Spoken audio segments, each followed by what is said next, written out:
Hi,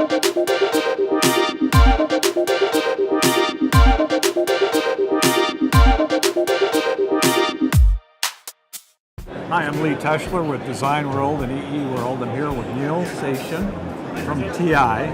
And Neel's going to tell us a little bit about an interesting analog input module. It's completely isolated and integrated. Neel, what exactly do we have here on chip? Okay, so first we are introducing a new device which is the ISO-W7841. This is an integrated isolated data and power device, and it has very high efficiency. It's about 80% higher efficiency than what you get in the industry with other similar devices. It also has 10 dB lower emissions, which gives you a much quieter performance in the system. And if you use a device that does not have integrated power, then you would have to have discrete components build up the power supply.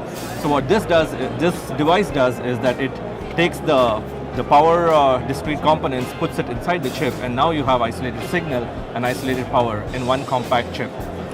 What we show here is a small form factor analog input module.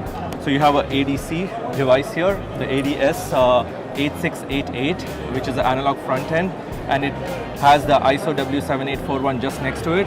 So now it gives you a very small and compact analog input module. Now I understand that part of the reason for the high efficiency is that it has kind of a unique transformer on chip. Can you tell us a little bit about that? Yeah, so we have a patented technology that we have used for building the isolated power. It does use laminate transformers, which use low loss components, because of which the efficiency is very high. And what this does is that it gives you a very high current output. So the power that's delivered output is about 130 milliamps at 5 volts. So you can use that to power any amplifier or ADC that could be running on the board next to your device. So that's a technology that we've used for the isolated power devices, so the transformers. What do you think the main applications are going to be for this? Oh, there are multiple industrial applications that would use this, right from PLC in factory automation to grid infrastructure.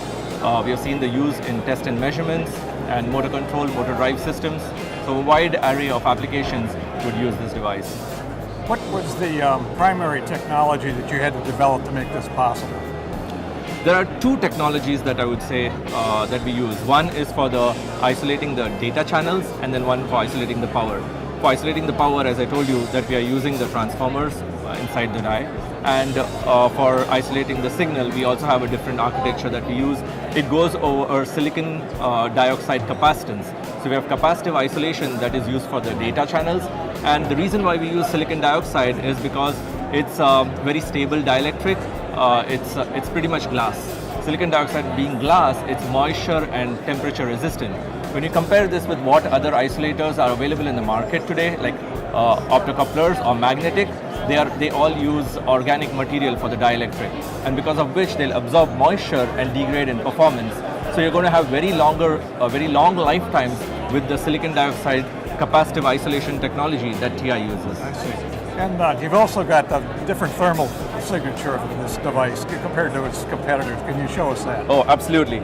So this is a thermal camera that we use, and here is a board that shows both the TI solution and the competitive solution that's available in the market. And here you can see in the image here that the hot spot here is on actually the center of the competitive device, showing that this is running at about 40 degrees higher temperature. So here you see 90.3 for the competitor, and we are running at about 48 degrees for the TI device. So giving you about 40-degree improvement in temperature.